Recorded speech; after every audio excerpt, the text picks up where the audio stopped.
नमस्कार बच्चों, कैसे हैं आप सभी लोग। देखिएगा बेटा, आज जो अपन स्टार्ट कर रहे हैं वो फिज़िक्स को स्टार्ट कर रहे हैं। जितने भी एग्ज़ाम है, जहाँ जहाँ फिज़िक्स पूछी जाती है, मेनली एग्रीकल्चर एग्ज़ाम में, पीएटी में आपके जो चैप्टर इम्पोर्टेंट हैं या सारे जो चैप्टर फिज़िक्स में पूछे जाते हैं, सारी क्लासें रेगुलर स्टार्ट करेंगे इसी टाइम पर।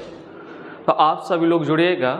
आज का जो पहला चैप्टर है बच्चों, उसका नाम है, आप लोग देख पा रहे होंगे स्क्रीन पर, मेजरमेंट एंड डायमेंशन। मतलब कहने का मीन्स आप लोग देख पा रहे होंगे जितनी भी यूनिटें होती हैं, कहीं ना कहीं उनको किसी ना किसी इंस्ट्रूमेंट की हेल्प से मेजर किया जाता है, मीन्स मापा जाता है लाडलो। और कहीं ना कहीं आपने देखा होगा, जब उन यूनिटों को अपन नापते हैं फिर उसका फॉर्मूला बनाते हैं, फिर डायमेंशन भी देते हैं। डायमेंशन का मतलब होता है एक तरीके का हमें इंडिकेट करना कि ये चीज़ कैसे होती है, इसका प्रारूप क्या है। तो ये सब बातें इस चैप्टर में अपन पढ़ने वाले हैं लाडलो। तो देखिएगा, सबसे पहले स्टार्ट करते हैं अपन। तो सबसे पहले बात यही आती है, आज अपना पहला लेक्चर है, तो बात यही आती है कि व्हाट इज फिजिक्स। फिजिक्स से क्या होती है, फिजिक्स को कैसे डिफाइन किया जाता है, परिभाषित कैसे किया जाता है लाडलो। देखिएगा, फिजिक्स कोई आज का सब्जेक्ट नहीं है, जैसे आप समझें लाडलो 2 साल पहले का सब्जेक्ट हो या हजारों साल पहले का सब्जेक्ट हो, नहीं। ये फिजिक्स का जिक्र बहुत पहले हमारे जो वेद होते थे, जैसे आपने वेदों का जिक्र किया सुना होगा, जैसे ऋग्वेद, सामवेद, यजुर्वेद, अर्थवेद, तो उन्हीं वेदों में इस फिजिक्स का जिक्र देखने को मिलता था लाडलो। जब हम उन वेदों को स्टडी करेंगे या उन वेदों को पढ़ेंगे तो वहाँ पर एक शब्द बार बार देखने को मिलता था, और उस शब्द का नाम था प्राकृतिक विज्ञान, नेचुरल साइंस। क्या था लाडलो? नेचुरल साइंस, प्राकृतिक विज्ञान। लेकिन हम लोग इंडियन हैं, हमने अपने वेदों को इतना ज़्यादा महत्व नहीं दिया, लेकिन जब बातें समझ में आई तब पता चला कि कुछ ना कुछ वेदों में जो लिखा था वो कहीं ना कहीं बिल्कुल सही था। तो देखिएगा, समझते हैं कि फिजिक्स की डेफिनेशन क्या होती है। मैं आपको थोड़ी बातें बताना चाहता हूँ। जो फिजिक्स शब्द है बेटा, समझिएगा, जो फिजिक्स शब्द है वो ग्रीक वर्ड, कौन सा वर्ड लाडलो? ग्रीक वर्ड फ्यूसिस से आया है। आप याद रखेंगे, ग्रीक वर्ड फ्यूसिस से आया है। और जब आप फ्यूसिस का मीन्स देखेंगे लाडलो, जब आप फ्यूसिस का मीन्स देखेंगे तो फ्यूसिस का जो मीन्स निकल कर आता है वो होता है नेचर। क्या होता है लाडलो? नेचर। और नेचर का मतलब होता है प्रकृति हिंदी में।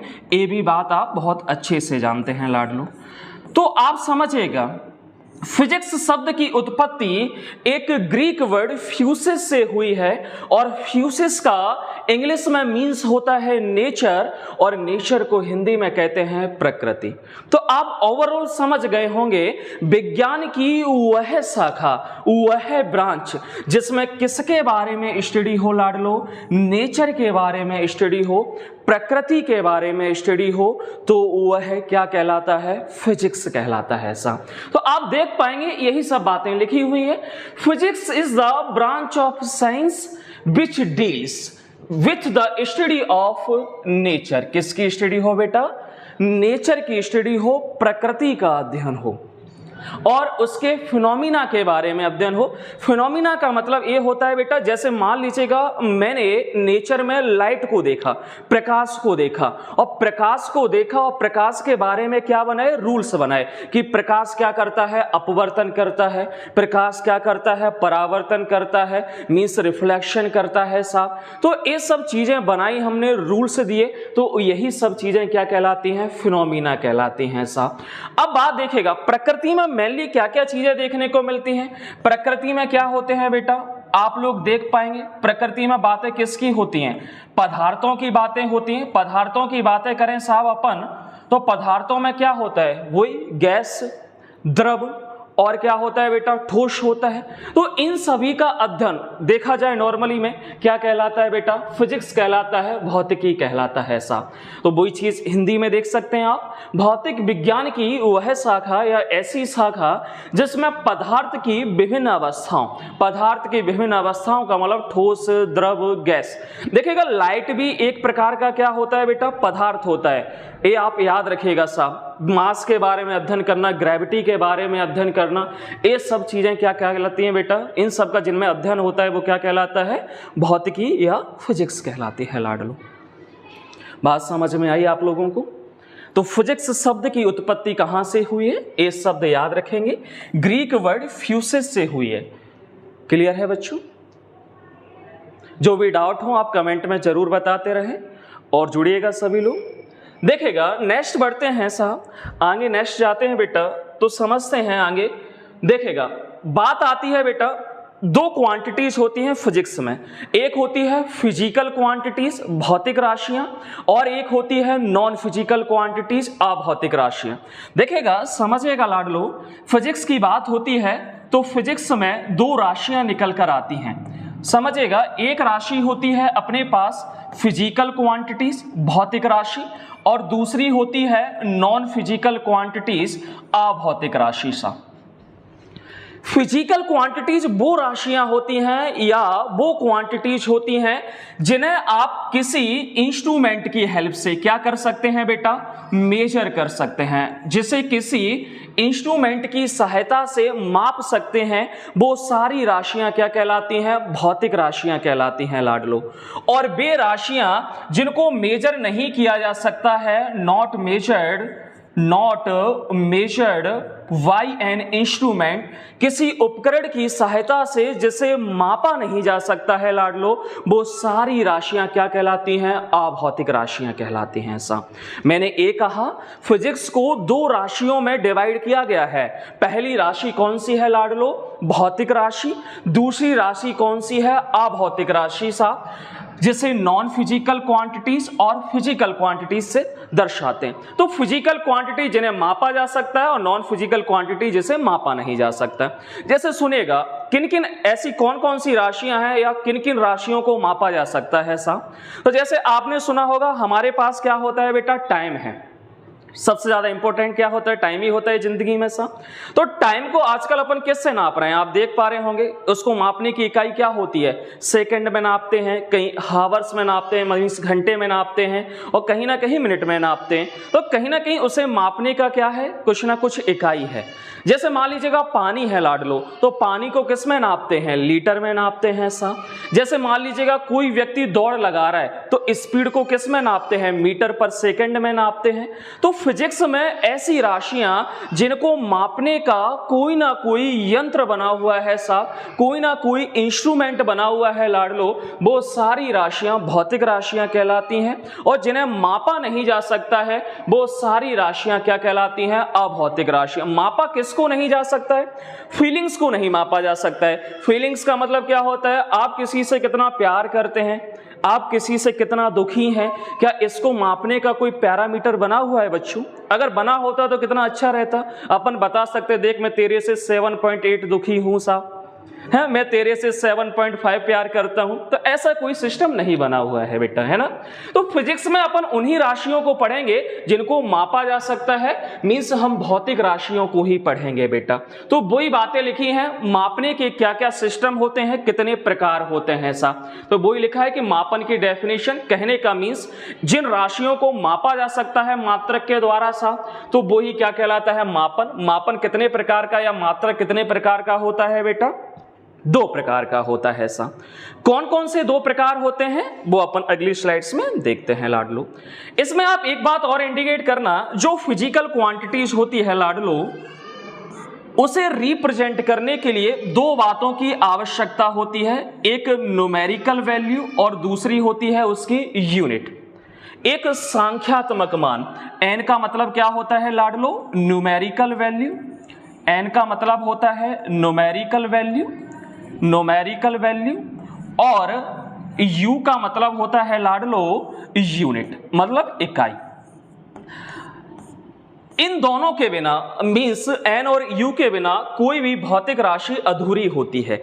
अधूरी का मींस ऐसे है, जैसे मान लीजिएगा आप और मैं दोनों किसी दुकानदार के पास गए।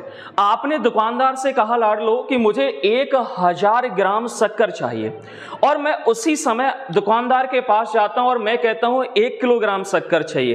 तो मुझे एक बात बताइएगा, हम दोनों की बातों में कोई डिफरेंस है क्या? बताइएगा कमेंट में बच्चों, लाडलो जल्दी। देखेगा कोई डिफरेंस देखने को नहीं मिलता ऐसा। बेसिकली जो डिफरेंस देखने को मिलेगा वो एन में देखने को मिलेगा और यू में, परंतु जो हमें राशि मिलेगी, शक्कर मिलेगी, वो कैसी होगी? समान होगी। अंतर कैसे देखा, जैसे मैंने क्या कहा 1 किलोग्राम, तो न्यूमेरिकल वैल्यू मैंने कितना बोला बेटा 1 बोला, और यूनिट मैंने क्या यूज की, किलोग्राम यूज किया सा। ऐसे ही जब आप गए तो आपने क्या बोला 1000 ग्राम, तो आपने नंबर कितना बोला बेटा 1000, और आपने यूनिट कौन सी यूज की बेटा बताइएगा, ग्राम यूज की। तो कहने का मीन्स न्यूमेरिकल वैल्यू और यूनिट को मिलाकर ही कोई भी क्वांटिटीज क्या होती है, पूर्ण होती है। अगर आप मान लीजिएगा ओनली यूनिट बोलते हैं तो भी पूर्ण नहीं मानी जाएगी, और आप मान लीजिएगा नंबर बोलते हैं तो भी पूर्ण नहीं मानी जाएगी। साहब क्यों पूर्ण नहीं मानी जाएगी, जैसे मान लीजिएगा आप किसी दुकानदार के पास गए और दुकानदार से बोले कि 50 शक्कर दे दे, तो ये बात पूरी नहीं हुई बेटा। 50 शक्कर का मतलब 50 किलो दे दें, 50 दाने दे दें साहब, या 50 कुंटल दे दें, तो ये बातें कहीं ना कहीं कैसी हैं, अपूर्ण हैं लाडलो। क्लियर है साहब। तो किसी भी भौतिक राशि को प्रदर्शित करने के लिए दो बातों की आवश्यकता होती है, एक होता है न्यूमेरिकल वैल्यू और दूसरी उसकी होती है बेटा यूनिट। ये बात आप याद रखेंगे। एक और बात याद रखेंगे, जो भौतिक राशि होती है वो कांस्टेंट हो सकती है, पर एन और यू कैसा होता है बेटा, वेरिएबल होता है, परिवर्तनशील होता है। हमेशा याद रखेंगे एन यू के कैसा होता है बेटा, इनवर्सली प्रोपोर्शनल होता है। ये सारी बातें कहीं ना कहीं किसी ना किसी फॉर्म में पूछ दी जाती हैं लाडलो, तो आपको याद रखनी होंगी सा। चलो अब अपनी बात पे आते हैं। अपन ने क्या कहा, मात्रक कितने प्रकार के होते हैं बेटा, 2 प्रकार के। 2 प्रकार कौन कौन से होते हैं समझते हैं, देखते हैं लाडलो। देखेगा सबसे पहले भौतिक राशि के या भौतिक राशि में मात्रकों को 2 पार्ट्स में डिवाइडेड किया गया है। पहले जो मात्रक आते हैं वो होते हैं मूलभूत मात्रक, फंडामेंटल मात्रक, और दूसरे होते हैं बेटा ड्राइव्ड यूनिट्स, व्युत्पन्न मात्रक साहब। तो देखिएगा समझते हैं मूलभूत मात्रक क्या होते हैं बेटा, फंडामेंटल यूनिट्स क्या होती हैं। फंडामेंटल यूनिट्स उन यूनिट्स को कहते हैं लाडलो जो अपने आप में स्वतंत्र होती हैं, अपने आप में इंडिपेंडेंट होती हैं। इंडिपेंडेंट से मतलब होता है उन्हें किसी से कोई लेना देना नहीं होता है, अपने आप में फ्रीडम है साहब, किसी से कोई लेना देना नहीं है। तो वो सारी राशियां क्या कहलाती हैं लाडलो, वो सारी राशियां मूल मात्रक के अंतर्गत आती हैं साहब, या फंडामेंटल यूनिट्स के अंतर्गत देखी जाती हैं। ये टोटल कितनी है लाडलो, आप याद रखेंगे ये पूरी फिजिक्स में ओनली 7 राशियां हैं। कितनी राशियां हैं बेटा, 7 राशियां। ये भी बात आप याद रखेंगे। 7 कौन कौन सी होती हैं साहब, पहली बात तो इसमें बस इंपॉर्टेंट है यह स्वतंत्र होती है, और टोटल कितनी होती हैं 7 कौन कौन सी होती हैं देखते हैं बेटा। पहली आप देख पा रहे होंगे लेंथ, कौन सी होती है बेटा, लेंथ को कहते हैं लंबाई। दूसरा होता है मास को कहते हैं द्रव्यमान। तीसरी जो राशि निकल कर आती है वो होता है टाइम को कहते हैं समय। तापमान या ताप बेटा। 5वीं जो निकल कर आती है वो होती है विद्युत धारा, आप याद रखेंगे बेटा। और ये लिखा हुआ है ल्यूमिनस, पूरा शब्द होता है ल्यूमिनस इंटेंसिटी, आप याद रखेंगे बेटा, जिसे हिंदी में कहते हैं ज्योति तीव्रता। और लास्ट में जो अवस्था है वो होती है पदार्थ की मात्रा, अमाउंट ऑफ सबस्टेंस। तो ये जो 7 राशियां हैं ये अपने आप में स्वतंत्र होती हैं, इन्हें किसी से कोई लेना देना नहीं होता है, इसलिए ये सातों की सातों राशियां क्या कहलाती हैं, मूलभूत राशियां कहलाती हैं। क्वेश्चन ऐसे बनेगा कि निम्न में से बताइएगा कौन सी मूलभूत राशि है या नहीं है। तो आपको सातों याद रखना है, अगर ऑप्शन में दिखता है तो है और नहीं दिखता है तो नहीं है। यूनिट भी पूछी जाती है, आप सब लोग जानते हैं, लंबाई का मात्रक मीटर होता है, मास का द्रव्यमान का मात्रक किलोग्राम होता है, समय का मात्रक सेकंड होता है, टेम्परेचर का मात्रक केल्विन होता है, विद्युत धारा का एम्पियर होता है लाडलो, ल्यूमिनस इंटेंसिटी ज्योति तीव्रता का कैंडेला होता है, और पदार्थ की मात्रा का आप याद रखेंगे बेटा मोल होता है, अमाउंट ऑफ सबस्टेंस का सा। तो ये सातों राशियां कैसी होती हैं, मूलभूत राशियां जो अपने आप में स्वतंत्र होती हैं लाडलो। अब जो बात आती है वो होती है कॉम्प्लीमेंट्री यूनिट्स, जिन्हें हिंदी में पूरक राशियां कहा जाता है। क्या कहा जाता है बेटा, पूरक राशियां कहा जाता है। पूरक राशियां पूरी फिजिक्स में दो ही होती हैं, एक होता है कोण और एक होता है घन कोण बेटा। पहला जो आप देख पा रहे होंगे वो एंगल लिखा हुआ है, कोण लिखा हुआ है बेटा। तो आप याद रखेंगे कोण की जो यूनिट होती है वो क्या होती है, रेडियन होती है या डिग्री भी होती है, इसे डिग्री में भी नापा जाता है। दूसरा होता है सॉलिड एंगल, जिसे घनकोण कहा जाता है। क्या कहा जाता है लाडलो, घनकोण। इसकी यूनिट होती है स्टेरेडियन और सिंबल आप याद रखेंगे ऐसा। अब आप सोच रहे होंगे सर कि कोण क्या होता है, घनकोण क्या होता है। देखिएगा मैं आपको सिंपल फॉर्म में समझाना चाहूं कोण क्या होता है और घनकोण क्या होता है बेटा।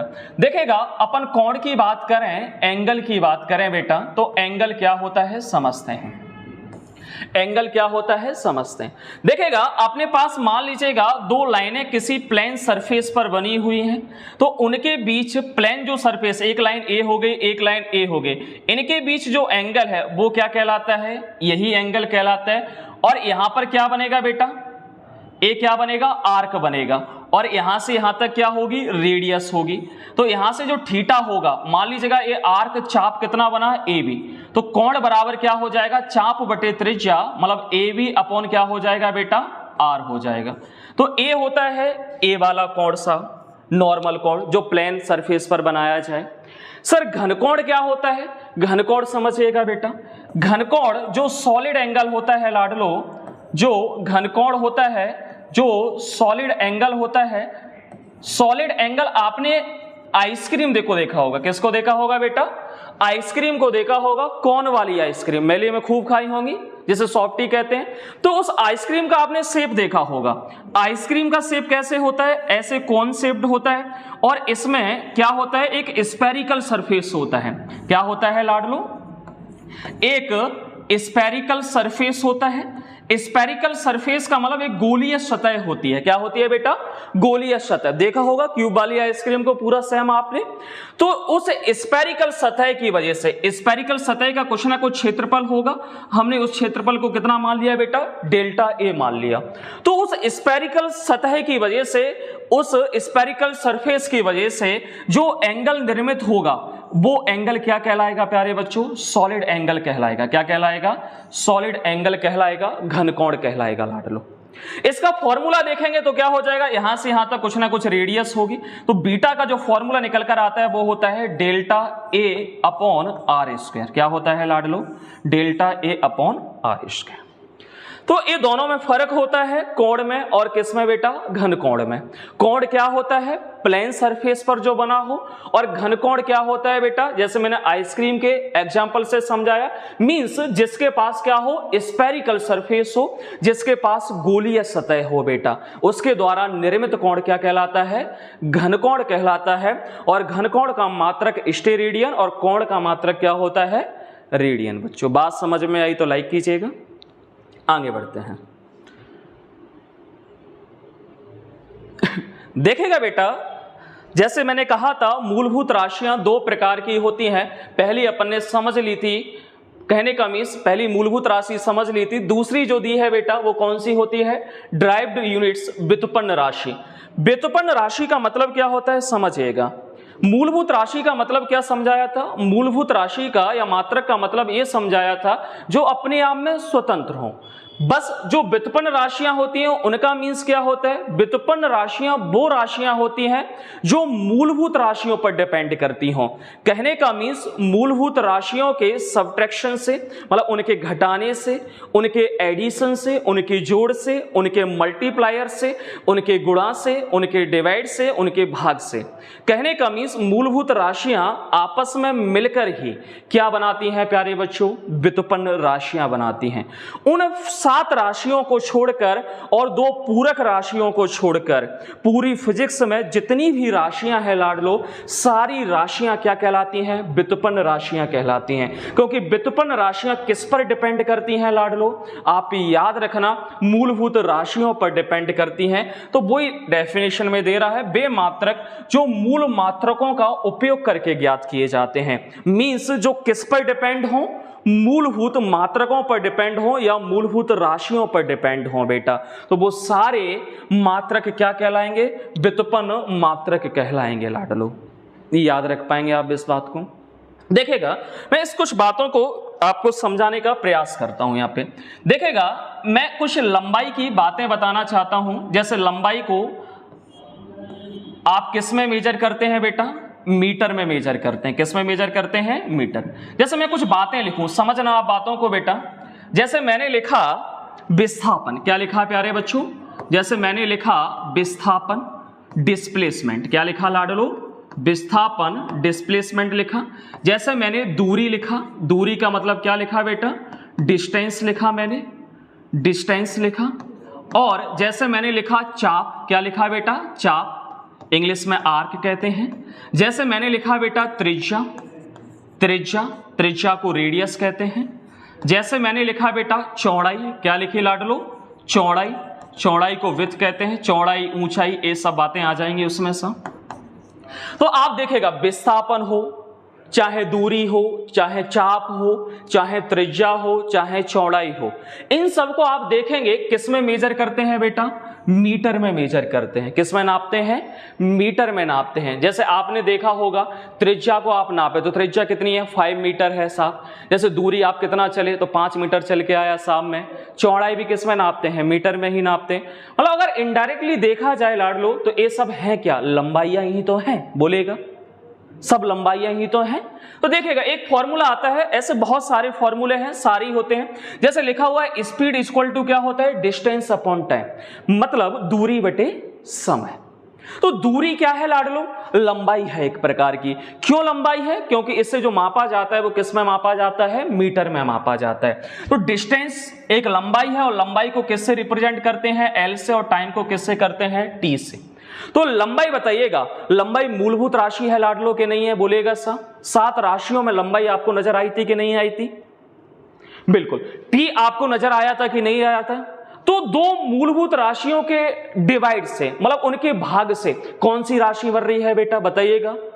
तीसरी अन्य राशि बन रही है, जिसे अपन ने क्या कहा? स्पीड कहा। तो स्पीड कैसी राशि हो जाएगी लाडलो? बताइएगा। व्युत्पन्न राशि हो जाएगी। मींस जो किस पर डिपेंड करें? मूलभूत राशियों पर डिपेंड करें, सारी राशियां क्या कहलाएंगे बेटा? व्युत्पन्न राशियां। और भी एग्जांपल समझते हैं। जैसे मैंने लिखा बेटा त्वरण, क्या लिखा? त्वरण। त्वरण को इंग्लिश में कहते हैं एक्सीलरेशन। क्या कहते हैं लाडलो? एक्सीलरेशन। और एक्सीलरेशन इक्वल टू होता है चेंज ऑफ वेलोसिटी अपॉन क्या होता है बेटा? टाइम। वेग में परिवर्तन बटे समय अंतराल। आपको मैंने कहा था वेग बराबर क्या होता है? अभी मैंने लिखा है, अभी स्पीड। वेग बराबर क्या होता है बेटा? विस्थापन बटे समय। क्या होता है? विस्थापन बटे समय। मींस वेलोसिटी इक्वल टू क्या होता है बेटा? वेलोसिटी इक्वल टू क्या होता है? Displacement upon time. क्या होता है बेटा? Displacement upon time. तो डिस्प्लेसमेंट को भी मैंने क्या कहा था? एल कहा था। और टाइम को भी क्या? टाइम को तो टी से रिप्रेजेंट करते ही हैं ऐसा। तो दोनों ये क्या हो गए? मूलभूत राशियां हो गई। दोनों मूलभूत राशियों से क्या बना है? वेग। तो वेग भी कैसा हो गया? व्युत्पन्न राशि। तो डेल्टा भी, डेल्टा साइन परिवर्तन के लिए लगाया जाता है, चेंजेबल के लिए लगाया जाता है। तो v इक्वल टू क्या आया था? L अपॉन टी आया है बेटा, और एक टी नीचे है, तो ओवरऑल क्या आ जाएगा? L अपॉन टी स्क्वायर आ जाएगा कि नहीं आ जाएगा? बोल दीजिएगा लाडलो। तो L भी मूलभूत राशि, टी भी मूलभूत राशि। तो दो मूलभूत राशियों से कौन सी राशि बन रही है? त्वरण बन रही है। तो त्वरण कैसी हो जाएगी लाडलो? बताइएगा। व्युत्पन्न राशि हो जाएगी कि नहीं हो जाएगी? ऐसे बहुत सारे एग्जाम्पल हैं। उन 7 राशियों को छोड़कर और 2 पूरक राशियों को छोड़कर जितनी भी फिजिक्स में राशियां हैं, सारी कहीं ना कहीं किस पर डिपेंड कर रही हैं? किस पर निर्भर कर रही हैं बेटा? मूलभूत राशियों पर निर्भर कर रही हैं। ऐसा उन सबको छोड़कर तो ये सब राशियां क्या कहलाती हैं? व्युत्पन्न राशियां कहलाती हैं लाडलो। आगे बढ़ते हैं, समझते हैं चीजों को। अब देखेगा, जो लिखा हुआ है वो लिखा हुआ है मापन की पद्धतियां सा। अपन ने चीजों को मापा तो नापा तो साफ। अब मापने की पद्धतियों का मतलब क्या निकलता है? समझिएगा। जैसे मान लीजिएगा, आजकल आपने देखा होगा कोई जमीन नापता है तो कोई फुट में नाप रहा है साहब, कोई मीटर में नाप रहा है, कोई स्क्वायर फुट में नाप रहा है, इस तरीके से चलता है कि कोई किलोमीटर में नाप लेता है साहब, है ना, दूरी को। तो अलग अलग मापने के सिस्टम बन गए थे साहब। और यह दिक्कतें तब पैदा हुई, जैसे मान लीजिएगा मैं यहां रह रहा हूं ग्वालियर में बच्चों, तो मैंने किसी चीज को खोजा, तो मैंने उसका मात्रक किसके ऊपर रख दिया, अपने नाम के ऊपर ही रख दिया साहब। और वही चीज अगर मान लीजिएगा इंग्लैंड में खोजी गई साहब, या अदर कंट्रीज में खोजी गई, तो उन्होंने उसका मात्रक अपने नाम पर रख दिया। तो मतलब एक ही चीज के मात्रक कैसे होने लगे बेटा, अलग अलग होने लगे। तो इन सब दिक्कतों को देखते हुए बहुत सारी दिक्कतें हुई, तो कमेटी बनी। तो कमेटी ने 4 पद्धतियां बनाई। तो 4 पद्धतियों में मेनली जो पद्धति मानी जाती है आज, वो कौन सी मानी जाती है बेटा, एसआई पद्धति, एसआई सिस्टम माना जाता है साहब। क्या क्या होता है इन पद्धतियों में, तो समझते हैं। देखिएगा, अपने पास मूलभूत राशियां कितनी थी, 7 थी। तो इन पद्धतियों में 3 मूलभूत राशियों को आधार माना गया। 3 मूलभूत राशियां कौन कौन सी, द्रव्यमान को जिसे m से रिप्रेजेंट किया गया है, लंबाई l और समय t को बेटा। तो अगर मान लीजिएगा मास को आप किस में नाप रहे हैं, ग्राम में नाप रहे हैं साहब, लंबाई को सेंटीमीटर में, और टाइम को किस में नाप रहे हैं, सेकंड में साहब। तो यह सिस्टम क्या कह दिया गया, सीजीएस सिस्टम। अगर इसी चीज को आप किलोग्राम, मीटर और सेकंड में नाप रहे हैं तो इसे MKS system, foot, pound, second में नाप रहे हैं तो इसे एफपीएस सिस्टम कह दिया गया साहब। और जो एसआई सिस्टम होता है, कमेटी बनी तो उसने कहा एसआई सिस्टम किसके सिमिलर होता है बेटा, एमकेएस सिस्टम के सिमिलर होता है साहब। जैसा एमकेएस होता है वैसा ही एसआई। एसआई क्यों बना, जैसे मैंने आपसे कहा था इसलिए बनाया गया क्योंकि एक ही राशि के बहुत सारे मात्रक बन रहे थे। तो एक निश्चित मात्रक बनाने के लिए कौन सा सिस्टम बनाया गया, एसआई सिस्टम बनाया गया। तो तीनों को मींस डिटेल में समझते हैं। जैसे दिया गया है सीजीएस पद्धति, तो इसमें लिखा है लंबाई को किस में, सेंटीमीटर में, द्रव्यमान को किस में, ग्राम में, समय को किस में, सेकंड में मापा जाए तो वो सिस्टम क्या कहलाता है बेटा, सीजीएस सिस्टम। आप देख पाएंगे एफपीएस सिस्टम का मतलब होता है लंबाई को फुट में मापा जाए, द्रव्यमान को पाउंड में मापा जाए और समय को किस में मापा जाए बेटा, सेकंड में मापा जाए। एमकेएस सिस्टम का मतलब होता है लंबाई को मीटर में मापा जाए, द्रव्यमान को किलोग्राम में मापा जाए, समय को सेकंड में मापा जाए। सबसे इंपॉर्टेंट ये है, जैसे मैं कह रहा था, एसआई सिस्टम कौन सा होता है बेटा, एसआई सिस्टम। एसआई सिस्टम किसके सिमिलर होता है, मैंने पहले कह दिया था एमकेएस पद्धति का परिवर्तित रूप है, मतलब सिमिलर एसआई होता है जैसा एमकेएस होता है। मतलब लंबाई को किस में नापा जाएगा, मीटर में, और द्रव्यमान को किस में नापा जाएगा, किलोग्राम में, और समय को किस में नापा जाएगा लाडलो, सेकंड में नापा जाएगा। ये पद्धति बनी क्यों, क्योंकि एक ही भौतिक राशि के बहुत सारे मात्रक हो गए थे। पर मात्रक अगर मान लीजिएगा आप यहां से बाहर जाते हैं तो कोई एक निश्चित मात्रक होना चाहिए जो पूरे विश्व में लागू हो सके, इसलिए क्या आया बेटा, ऐसा ही पद्धति आई। तो आप याद रखेंगे जो 7 राशियां होती हैं उनके मात्रक किस बेस पर रखे गए हैं, एसआई पद्धति के बेस पर ही रखे गए हैं। आसान बातें हैं ये, तो आगे बढ़ते हैं बेटा। ये सिंबल रखे हुए हैं सबके, जैसे मैंने सिंबल बताया है, द्रव्यमान का सिंबल एम, लंबाई का एल, समय का एस, ताप का थीटा। अब देखिएगा इसमें एक बात आती है विमीय सूत्र। ये विमीय सूत्र क्या होता है, ये चीज समझने का प्रयास करते हैं अपन। देखिएगा लाडलो, आपको मैंने 7 भौतिक राशियां बताई थी, मतलब 7 मूलभूत राशियां बताई थी। 7 मूलभूत राशियां कौन कौन सी थी, एम था, मास था, लेंथ था, टाइम था, थीटा टेम्परेचर था बेटा, और क्या था, मोल था, और क्या था बेटा, कैंडेला था, और क्या था लाडलो, एम्पियर था, मींस करंट था। 7 हो गई कि नहीं हो गई साहब। तो इन 7 मूलभूत राशियों के ऊपर कितनी घातें लगी हुई हैं, जैसे ए घात, इसके ऊपर बी घात, सी, डी, इस तरीके से बहुत सारी घातें लगी होंगी। तो यही घातें ए, बी, सी, डी, यही घातें क्या कहलाती हैं बेटा, बेमाएं कहलाती हैं। कहने का मीन्स डायमेंशन कहलाती हैं। क्या कहलाती हैं बेटा, डायमेंशन कहलाती हैं। सिंपल भाषा में बात करें, मूलभूत राशियों के ऊपर जो घातें लगी हुई हैं वही घातें क्या कहलाती हैं बेटा, बेमाएं कहलाती हैं। वह घातें क्या बताती हैं, वह घातें भौतिक राशियों के बीच संबंध बताती हैं साहब। तो वही चीज होती है, बेमाएं होती क्या है, या विमीय सूत्र क्या होता है बेटा, कहने का मीन्स भौतिक राशियों में जो संबंध बताता है वही क्या होता है, विमीय सूत्र। या एक और डेफिनेशन दे सकते हैं कि बेमाएं पूछा जाए, बेमाएं क्या होती है, तो मूलभूत राशियों के ऊपर कितनी घातें लगी हुई हैं, कितनी पावर लगी हुई है, वो क्या कहलाती हैं, बेमाएं कहलाती हैं बेटा। अब यहां से हर बार एक क्वेश्चन पूछ ही लेता है कि विमीय सूत्र, ये लिखा है इन मूलभूत राशियों के विमाओं पे ऊपर उचित घात लगाकर विमीय सूत्र का क्या किया जाता है बेटा, निर्माण किया जाता है। कुछ ना कुछ क्या लगी होती है, पावर। इस विमीय सूत्र कैसे बनाते हैं, यहां से हर बार क्वेश्चन कहीं ना कहीं रिपीट हो ही जाता है बेटा। तो अपन विमीय सूत्र बनाना सीखते हैं, विमीय सूत्र निकालना सीखते हैं लाडलो। कैसे निकाला जाता है समझते हैं। देखेगा विमीय सूत्र बनाते कैसे हैं, पहले एक दो एग्जाम्पल आप अच्छे से समझना, फिर टेबल के फॉर्म में मैंने एग्जाम्पल दिए हुए हैं तो उनको आप प्रैक्टिस भी करना लाडलो। देखिएगा सबसे पहले मैंने लिखा लाडलो चाल। क्या लिखा, चाल। चाल को इंग्लिश में कहते हैं स्पीड। क्या कहते हैं लाडलो, स्पीड। आप सब लोग जानते हैं चाल बराबर होता है बेटा दूरी बटे समय। क्या होता है, दूरी बटे समय, मतलब डिस्टेंस अपॉन टाइम। क्या होता है बेटा, डिस्टेंस अपॉन टाइम। क्या होता है, डिस्टेंस अपॉन टाइम। आपको याद आ रहा हो तो मैंने अभी पिछले कुछ मिनट पहले चर्चाएं की थी, दूरी को आप किस में नापते हैं, लंबाई में नापते हैं लाडलो के नहीं। तो विमीय सूत्र बनाने के लिए सबसे पहले आपको करना क्या होगा, विमीय सूत्र बनाने के लिए व्युत्पन्न राशि को सबसे पहले आपको मूलभूत राशियों में तोड़ना होगा, मतलब फंडामेंटल यूनिट्स में तोड़ना होगा बेटा, या फंडामेंटल क्वांटिटीज में तोड़ना होगा सा। तो दूरी को अगर फंडामेंटल में तोड़ें तो कैसे तोड़ा जा सकता है, लंबाई में तोड़ा जा सकता है। और लंबाई को तो तोड़ा ही नहीं जा सकता क्योंकि लंबाई क्या होता है, खुद मूलभूत राशि होता है बेटा। और समय का सिंबल क्या होता है, टी। करना क्या है, कुछ नहीं करना है, सबसे पहले व्युत्पन्न राशि को आप सिंपल फॉर्म में तोड़िएगा।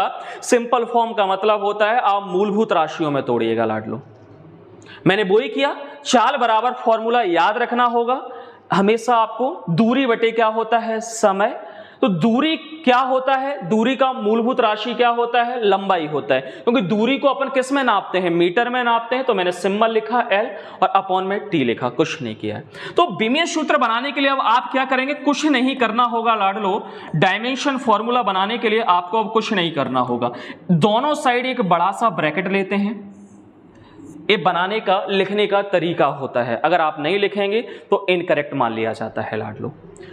अब उन 7 राशियों को लिखेंगे, इस ब्रैकेट में उन 7 राशियों को लिखेंगे जो मूलभूत राशियां थी, पर उन्हीं राशियों को लिखेंगे जो फॉर्मूले में दी हुई हैं सा। तो आप मुझे बताइएगा, बेसिकली जब भी लिखा जाता है तो 3 बेस राशियों में तो लिखना ही होता है, एक मास के फॉर्म में, एक एल के फॉर्म में और एक टी के फॉर्म में। बाकी और भी मूलभूत राशि अगर फॉर्मूले में दी है तो उसको भी इंक्लूड करते हैं बेटा, और कितनी दी हुई है तो उतनी पावर भी लगाते हैं सा।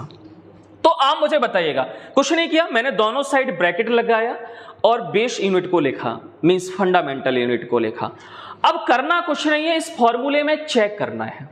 क्या बताइएगा, इस फॉर्मूले में कहीं मास गिवन है क्या, कहीं द्रव्यमान दिया हुआ है क्या लाडलो, नहीं दिया हुआ है सा। तो पावर कितनी लगा देंगे, घात कितनी लगा देंगे बेटा, 0 लगा देंगे सा। बताइएगा, क्या लंबाई दी हुई है, हाँ दी हुई है सर, पर कहां दी हुई है, डिनोमिनेटर में या ऊपर, अंश में या हर में सा।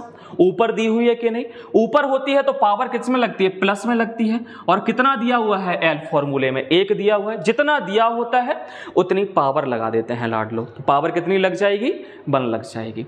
टी दिया हुआ है क्या सूत्र में, क्या फॉर्मूले में दिया हुआ है, पर कहां दिया हुआ है, डिनोमिनेटर में दिया हुआ है, नीचे दिया हुआ है। जब यह चीज ऊपर आएगी तो पावर किस में लग जाती है लाडलो, माइनस में लग जाती है। बन गया विमीय सूत्र।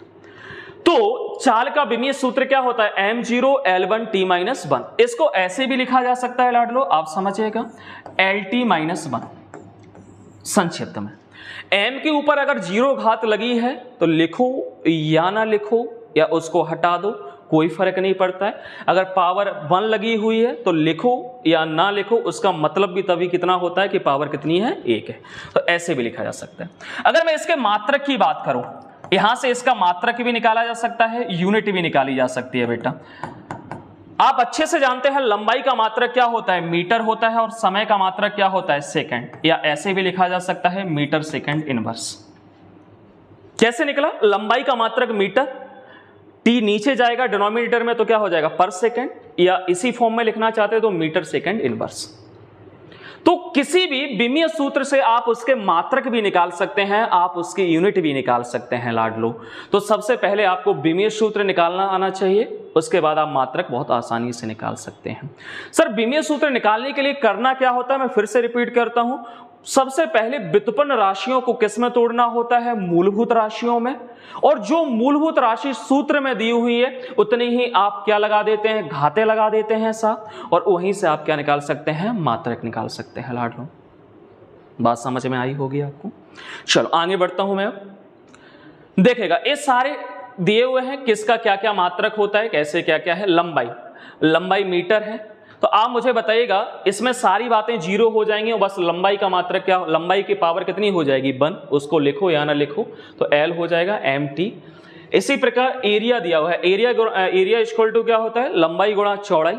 आपसे कहा था लंबाई को भी किस में नापते हैं, बोलेगा साहब लंबाई को भी मीटर में नापते हैं, चौड़ाई को भी मीटर में नापते हैं, तो L और L पावर कितनी लग जाएगी बेटा, L² हो जाएगी। फॉर्मूले में कहीं समय नहीं दिया हुआ है, द्रव्यमान नहीं दिया हुआ है, तो घात कितनी लगा दी, 0 लगा दी। वॉल्यूम आयतन की बात है, तो आयतन क्या होता है, लंबाई गुणा चौड़ाई गुणा ऊंचाई होता है। मतलब ऊंचाई को भी किस में नापा जाता है, मीटर में नापा जाता है, चौड़ाई को भी मीटर में, लंबाई को भी मीटर में। तो एक्चुअल में तीनों हुआ क्या, लंबाई तो हुआ, तो लंबाई का क्या हो जाएगा, L³ बेटा। डेंसिटी का दिया हुआ है, डेंसिटी का फॉर्मूला आपको याद रखना होगा, मास अपॉन वॉल्यूम होता है, द्रव्यमान अपॉन आयतन होता है। द्रव्यमान का अपन ने अभी निकाला ही था, m होता है, वॉल्यूम का L3, जब ये ऊपर जाएगा तो क्या हो जाएगा, L-3 हो जाएगा बेटा। तो इस तरीके से आप प्रैक्टिस करना, निकल आएंगे। जो भी डाउट हो तो कमेंट में बताते रहना। ये सारे दिए हुए हैं। एक्सीलरेशन का, स्पीड का भी अपन ने निकाला ही था, ये दिया हुआ है Lt-1। इसी प्रकार इसका निकाल सकते हैं, कैसे, क्योंकि चेंज इन वेलोसिटी का क्या निकल कर आया है, Lt-1, और एक टाइम नीचे दिया हुआ है, तो एक टाइम ऊपर जाएगा तो कितना हो जाएगा, Lt-2 हो जाएगा बेटा। तो सबसे पहले तो आपको इसके बेसिक फॉर्मूले याद होने चाहिए, बाकी सब दोनों बातें आप निकाल सकते हैं लाडलो। क्लियर है, ये आप एक बार देख लेना। चलो अब देखेगा, समझेगा, इसमें एक अलग वैरायटी का क्वेश्चन और ट्रेंडिंग में चलता है, समझेगा, जिसे बोलते हैं principle of homogeneity. Principle of homogeneity, principle of homogeneity, जिसे हिंदी में कहते हैं समघातता का सिद्धांत। समघातता का सिद्धांत, समघातता का सिद्धांत क्या कहलाता है, समझिएगा लाडलू। समघातता का सिद्धांत, समघातता के सिद्धांत का मतलब क्या होता है, समझते हैं। देखेगा, अब मान लीजिएगा आपके पास क्या है बेटा, डिस्टेंस है। आपके पास क्या है, डिस्टेंस है। अगर डिस्टेंस में आप कुछ ऐड करना चाहते हैं लाडलो, और कुछ रिजल्ट देखना चाहते हैं, डिस्टेंस में कुछ ऐड करना चाहते हैं और उसका रिजल्ट देखना चाहते हैं, ऐसी आपके पास क्या है लाडलो, प्रेशर है। क्या है, प्रेशर। प्रेशर में आप कुछ ऐड करना चाहते हैं और रिजल्ट देखना चाहते हैं। तो मुझे एक बात बताइएगा, क्या आप मीटर में, समझना लाडलो, क्या आप मीटर में, समझ पा रहे हैं, क्या आप मीटर में किलोग्राम को जोड़ सकते हैं, नहीं। समान यूनिट में किसको जोड़ा जाता है, समान यूनिट को ही जोड़ा जाता है। किसको जोड़ा जाता है लाडलो, समान यूनिट को ही जोड़ा जाता है। मतलब डिस्टेंस में जो आप ऐड करेंगे वो क्या ऐड कर सकते हैं, डिस्टेंस ही ऐड कर सकते हैं। आप याद रखेंगे, डिस्टेंस में आप डिस्टेंस ही ऐड कर सकते हैं, और जो आपको रिजल्ट मिलेगा वो भी किस में मिलेगा बेटा, डिस्टेंस में ही मिलेगा। प्रेशर में आप प्रेशर ही ऐड कर सकते हैं, और जो रिजल्ट मिलेगा वो भी किस में मिलेगा बेटा, प्रेशर में ही मिलेगा। मींस समान राशियों में आप समान राशियों को ही जोड़ सकते हैं, सेम यूनिट में आप सेम यूनिट को ही ऐड कर सकते हैं, और जो रिजल्ट मिलेगा वो भी किस में मिलेगा, सेम यूनिट में ही मिलेगा। तो इसी को अपन बोलते हैं प्रिंसिपल ऑफ होमोजेनिटी, समघातता का सिद्धांत। अब समझेगा यहां से क्वेश्चन कैसे चल रहा है ट्रेंडिंग में, समझेगा। जैसे आपको उसने एक इक्वेशन दे दी, S इक्वल टू उसने दे दिया AT प्लस BT²। इसने इसमें कहा S क्या है यहां पर, तो उसने कह दिया S डिस्टेंस है। समझना बातों को लाडलो, उसने क्या कहा, S डिस्टेंस है। A और B क्या है, कांस्टेंट है। A और B कांस्टेंट है, मींस नियतांक है लाडलो। जिसका हमें बीमीय सूत्र ज्ञात करना है, और t क्या है बेटा, समय है। a और b नियतांक हैं जिसके बीमीय सूत्र आपको फाइंड करने हैं, ज्ञात करना है। तो एक क्वेश्चन दे दिया। अपन एक बात जानते हैं, अभी अपन ने पढ़ा था प्रिंसिपल ऑफ होमोजेनिटी क्या कहता है, सेम यूनिट में सेम यूनिट को ही ऐड किया जा सकता है और सेम यूनिट को ही सबट्रैक्ट किया जा सकता है लाडलो। तो आप इतना तो समझ गए होंगे, इसकी जो यूनिट होगी वो ही यूनिट इसकी होगी और वो ही यूनिट किसकी होगी, इसकी होगी, तभी तो प्लस लगा हुआ है, क्योंकि किलोग्राम में कभी भी मीटर को ऐड नहीं किया जा सकता लाडलो। किलोग्राम में किसको ऐड किया जाएगा, किलोग्राम को।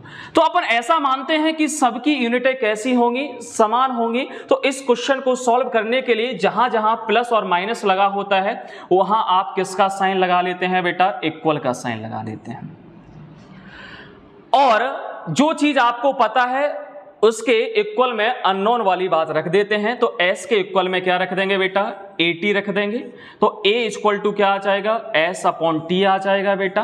तो आप जानते हैं s किसको बता रहा है, डिस्टेंस को, दूरी को बता रहा है, और t किसको बता रहा है, टाइम को। तो आप देख पाएंगे इसका डायमेंशन क्या निकल कर आ जाएगा। तो a का जो डायमेंशन निकल कर आएगा वो क्या हो जाएगा, L1 और t-1। यूनिट की बात करें तो यूनिट क्या आ जाएगी, मीटर पर सेकंड। तो ऐसे क्वेश्चन ट्रेंडिंग में रहते हैं जो पूछ लेता है हमसे बेटा। ऐसे बी का पूछे तो बी में क्या कर देंगे, एस को किसके इक्वल रख देंगे, बी टी स्क्वायर के इक्वल रख देंगे। तो क्या आ जाएगा, एस टी स्क्वायर वी। तो बी का मात्रक क्या हो जाएगा, बीमीय सूत्र बात करें तो क्या हो जाएगा, एल टी माइनस 2 हो जाएगा, मीटर पर सेकंड स्क्वायर आ जाएगा बेटा। तो इस तरीके से क्वेश्चन ट्रेंडिंग में रहते हैं जो आपको याद रखने होंगे। कहीं ना कहीं यहीं से क्वेश्चन आ जाएंगे आपके बेटा। और इसके आगे अगले लेक्चर में बातें करेंगे बेटा। धन्यवाद।